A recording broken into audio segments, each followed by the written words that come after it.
हम पढ़ते हैं कि क्या ये लॉ ऑफ टॉट है या लॉ ऑफ टॉट्स हैं, तो ये डिपेंड करता है फैक्ट पर कि लॉ ऑफ टॉट है या लॉ ऑफ टॉट्स है। तो दोनों थ्योरी हम पढ़ते हैं। तो ये जो दो फ्रेज है, लॉ ऑफ टॉट और लॉ ऑफ टॉट्स, इन दो फ्रेज से दो जो है थ्योरी निकली है, एक जनरल थ्योरी और एक स्पेसिफिक थ्योरी। जब जनरल थ्योरी है, ये बात करती है सामन की, और सामन का पिजन होल जो आप सिद्धांत पढ़ते हैं, पिजन होल थ्योरी, वो इसी को बोलते हैं। तो ये बोलता है कि लॉ ऑफ टॉट है, लेकिन विनफील्ड की जो थ्योरी है वो बोलती है कि लॉ ऑफ टॉट्स है। मतलब सामन बोलता है कि लॉ ऑफ टॉट्स है, और विनफील्ड और पोलक ये बोलते हैं लॉ ऑफ टॉट है।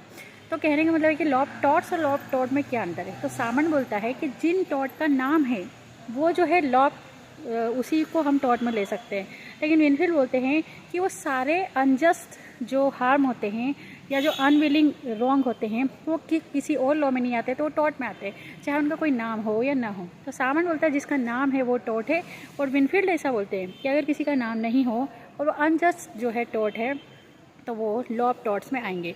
तो यही जो है थ्योरी है। अब जो सामन की थ्योरी है ये क्लोज थ्योरी है, क्योंकि पिजन होल बोलते हैं कि ये क्लोज है, लेकिन वही विनफील्ड की जो थ्योरी है ये फ्लेक्सिबल थ्योरी है। तो अब आपको क्या लगता है ये मुझे कमेंट करके बताइए। अगर मॉडर्न लॉ हम समझे कि मॉडर्न जो एरा है इसमें क्या चल रहा है, तो यहाँ पर बताए कि लॉ ऑफ टॉट है, क्योंकि इसमें और भी टॉट आप जोड़ सकते हैं जिनका कोई नाम नहीं है वो भी।